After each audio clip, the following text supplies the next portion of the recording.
Hello guys, welcome back to my YouTube channel. आज की हम लोग का वीडियो का टॉपिक है biography of Edmund Spenser. Edmund Spenser के बायोग्राफी के बारे में बात करेंगे।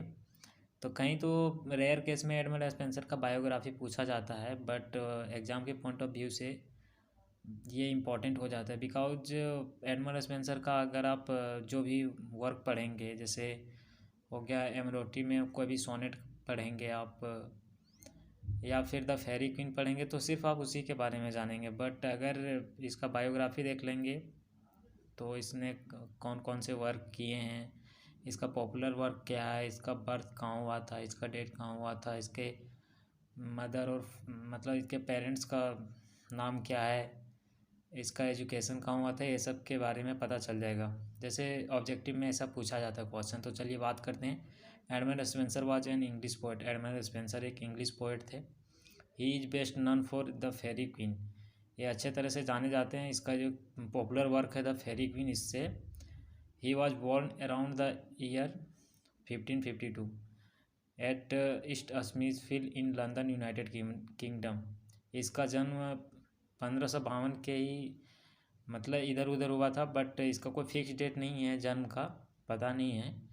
इसलिए तो ऐसे माना जाता है कि 1552 में इसका जन्म हुआ था। कहीं के 1553 भी लिखा जाता है, तो बट बहुत जगह पे ऐसे 1552 ही लिखा जाता है। तो इसका जन्म ईस्ट फील्ड में हुआ था, सॉरी स्मिथ फील्ड है, ईस्ट स्मिथ फील्ड है, इन लंदन, यूनाइटेड किंगडम।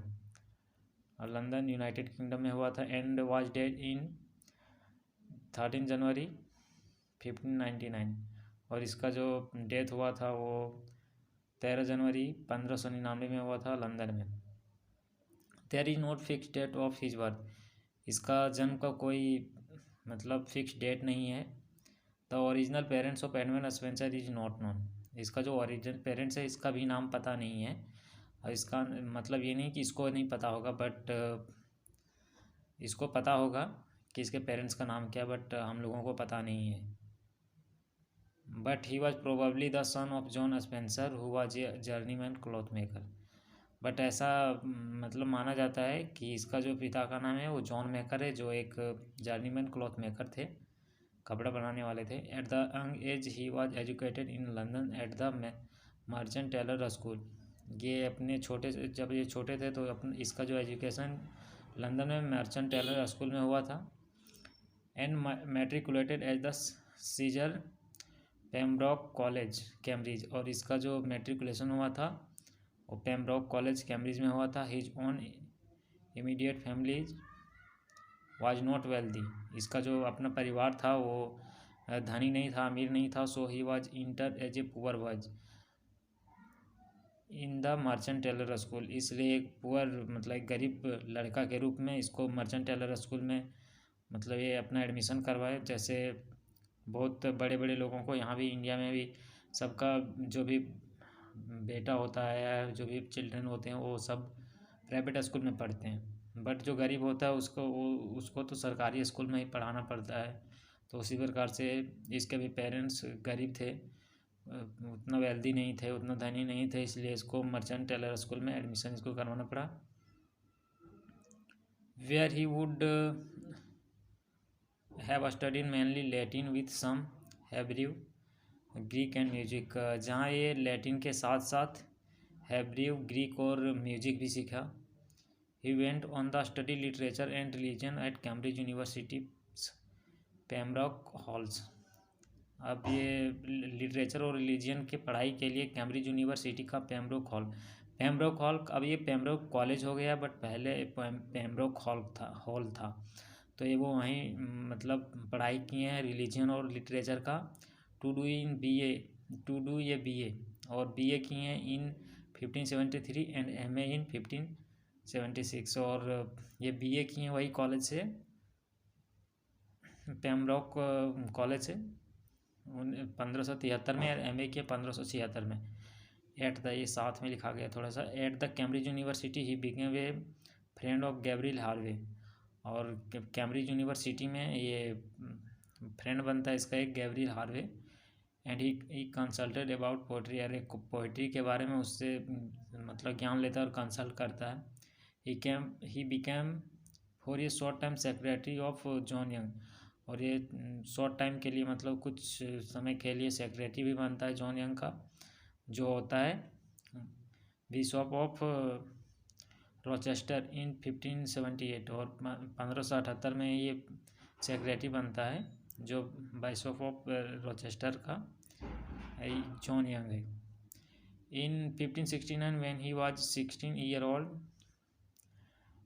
1569 ईस्वी में जब वह 16 साल का था, his English version of poem by the 16th century French poet Joachim du Bellay and his translation of French version of a poem by the Italian poet Petrarch।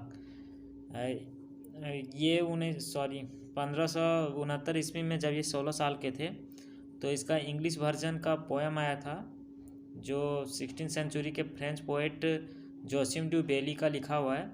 इसको ये ट्रांसलेट करके इंग्लिश में प्रकाशित किए थे। एंड ये पेट्रार्क जो English poet है एक, उसका एक पोएम को फ्रेंच वर्जन में ये प्रकाशित किए थे। इन 1579 ही पब्लिश द सेफियर्स कैलेंडर। ये 1579 ईस्वी में सेफियर्स कैलेंडर, जिसका फर्स्ट पब्लिकेशन माना इसका फर्स्ट पब्लिश माना जाता है कि ये सबसे पहले इसी को प्रकाशित किया था, इसका फर्स्ट वर्क है। And on the same year he married his first wife, और इन्हीं साल 1579 ईस्वी में ये इसकी जो पहली वाइफ है मकाबियास चाइल्ड, इससे इसने शादी की थी। दे हैड 2 चिल्ड्रन, ये दोनों का दो बच्चे हैं, सेल्वेंस एंड कैथरीन, दोनों बच्चों का नाम ये है। His first wife was dead in 1594, और इसकी जो पहली वाइफ है उसकी डेथ हो जाती है 1594 ईस्वी में। And he married with his second wife Elizabeth बोयल, और ये इसकी जो दूसरी वाइफ है एलिजाबेथ बोयल, उससे 1594 ईस्वी में शादी कर लेते हैं। Spenser went to Ireland road duty और आर्थर ग्रे। स्पेंसर उसके आयरलैंड जाते हैं, Lord Deputy Arthur Grey, Lord Deputy यहाँ कॉमा है, आर्थर ग्रे और 14 बैरन ग्रे डी विल्टन, ये तीनों के साथ वहाँ जाते हैं। Spencer served under Lord grey with Walter rely. Spencer Lord grey के अंडर काम करते हैं वाल्टर रिलाई के साथ।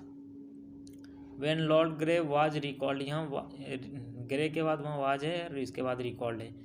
When Lord Grey was recalled to England, जब लॉर्ड ग्रे को इंग्लैंड वापस बुलाया गया, Edmund Spenser stayed on Ireland, तब एडमंड स्पेंसर वहीं रह गया। Having other official post in 1579 1579 ईस्वी में, और जब इसको बुलाया गया तो वो वहीं रह गया और वहीं कोई दूसरे पोस्ट पे काम करने लगा। The Shepheardes Calender can be called the first work of the English literature renaissance.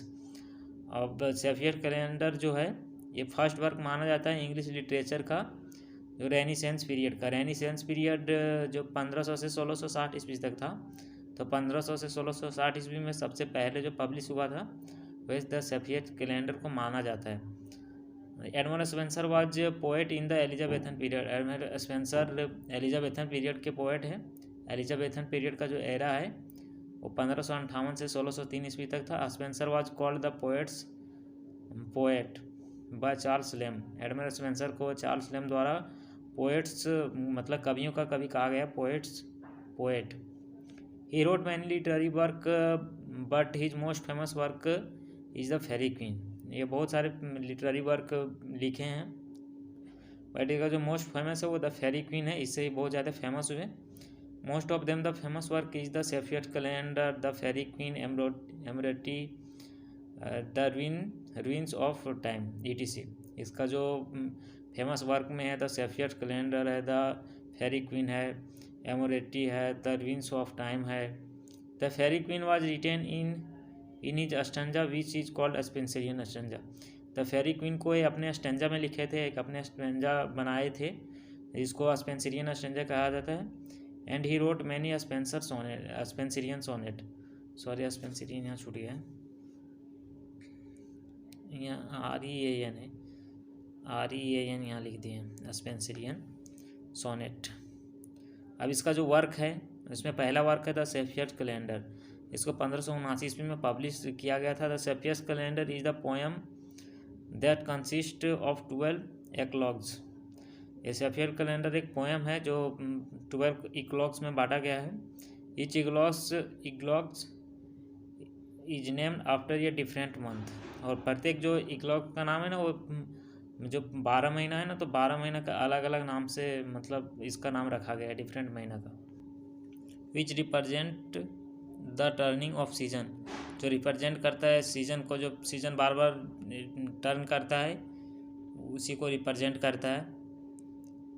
N eclogues is a short pastoral poem. और जो एक्लॉग्स होता है एक छोटा सा पास्टल पोएम होता है, that is the form of dialogue, जो डायलॉग के फॉर्म में होता है। तो ऐसे तो भी तो कोई भी पोएम डायलॉग के फॉर्म में नहीं होता, बट ये जो सेफियर कैलेंडर है ये डायलॉग के फॉर्म में है। अब इसका जो दूसरा पॉपुलर वर्क है वो है द फेरी क्वीन। इसको 1590 ईस्वी में पब्लिश किया गया था। This is an English epic poem. एक द फेरी क्वीन एक इंग्लिश इपिक पोएम है बाय एडमंड स्पेंसर।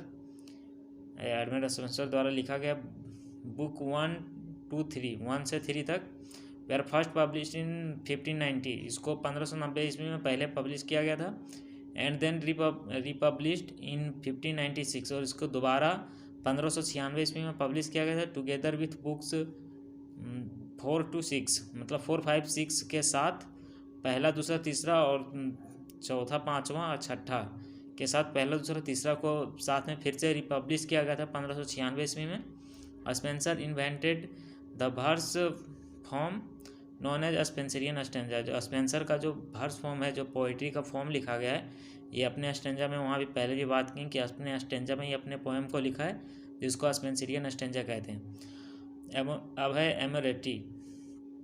इसको 1595 ईस्वी में पब्लिश किया गया था। This is a collection of 89 sonnet. ये कलेक्शन है 89 सोनेट का। It is written in 16th century. इसको 16वीं शताब्दी में लिखा गया था। This is describe the courtship and eventual marriage of Elizabeth Boyle. इसमें ये से जो सोनेट 1 से 89 तक जो सोनेट है, इसमें कोर्टशिप को मतलब प्रेम लाभ को लिखा गया है, और इसका मैरिज तक मतलब जो जब से प्यार हुआ इसकी जो सेकेंड वाइफ है एलिजाबेथ बोयल, उससे इसका जब तक शादी नहीं हुआ तब तक का प्रेम लाभ है। जैसे एग्जांपल में द सोनेट 75 है और सोनेट 22 है।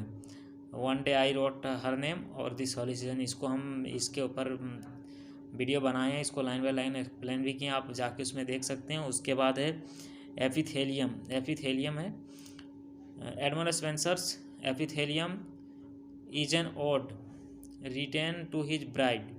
ये अपने ब्राइड के लिए जो एपिथेलियम है वो लिखते हैं एडमंड स्पेंसर एलिजाबेथ बोयल के लिए ऑन देयर वेडिंग डे। इसके शादी के दिन ही लिखते हैं। इन 1594, जब इसकी शादी 1594 में पहले भी बात की। इट वाज पब्लिश्ड इन 1595 और इसको 1594 ईस्वी में पब्लिश किया गया। उसके बाद है प्रोथेलेमियम, जिसको 1596 ईस्वी में पब्लिश किया गया था। It is written in the conventional form of marriage. इसको परंपरागत जो था पारंपरिक फॉर्म में लिखा गया है। मैरिज सॉन्ग है। It is a nuptial song, एक शादी का गीत है। तो थैंक यू।